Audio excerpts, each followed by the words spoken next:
guys. So I have already explained the first factor that was affecting the size of population, and that is fertility rate और birth rate. Now second है हमारा mortality rate और death rate. इसमें है कि a key factor affecting the growth of a population is the death or mortality rate. Just as the birth of a newborn increases the population, death decreases it. The factors that affect the mortality rate include the availability of quality health care and lifestyle habits. For example, whether they smoke, do physical exercise regularly.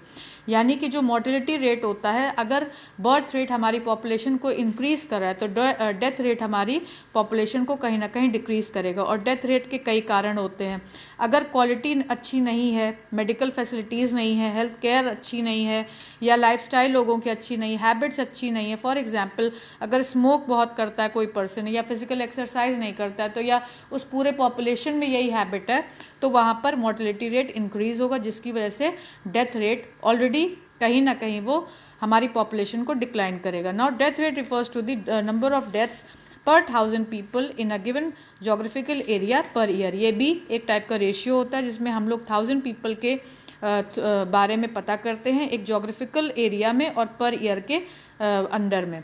Now third one is immigration and emigration. अब cross border migration is the act of people moving from one country to the another. अब जैसे लोग इधर से उधर migrate करते हैं from one country to another, उसको माइग्रेशन कहते हैं. और इसकी वजह से भी हमारे जो कंट्री की पॉपुलेशन है वो कहीं ना कहीं इंक्रीज या डिक्रीज होती है. Now it effects the population of both the host and the destination countries. Host और डेस्टिनेशन कंट्रीज मतलब यानी जहाँ से पॉपुलेशन या कुछ पीपल जो एक कंट्री से मूव करके दूसरी कंट्री में जा रहे हैं, तो वहाँ पे डेफिनेटली इंक्रीज होगी, और जिस कंट्री से जा रहे हैं वहाँ पर पॉपुलेशन डिक्रीज होगी. Now emigration, emigration means to move out of a particular place. यानी ई माइग्रेशन मतलब होता है कि जब कोई भी पॉपुलेशन या कोई भी नंबर ऑफ पीपल वहाँ से मूव आउट करते हैं तो उसको ई माइग्रेशन कहते हैं. Emigration is caused by a number of factors such as war, education, seeking new jobs और जॉइनिंग वंस फैमिली.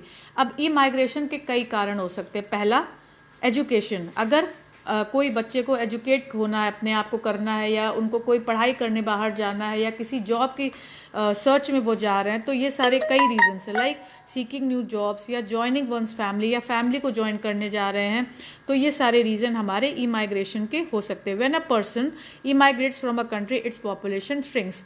और ई माइग्रेशन की वजह से जो कंट्री की पॉपुलेशन होती है वो श्रिंक करती. Now we'll explain in my next part कि व्हाट इज़ इमिग्रेशन एंड उसका क्या मतलब है, उसका क्या पॉपुलेशन में इफेक्ट होगा. Please be in continuation and touch.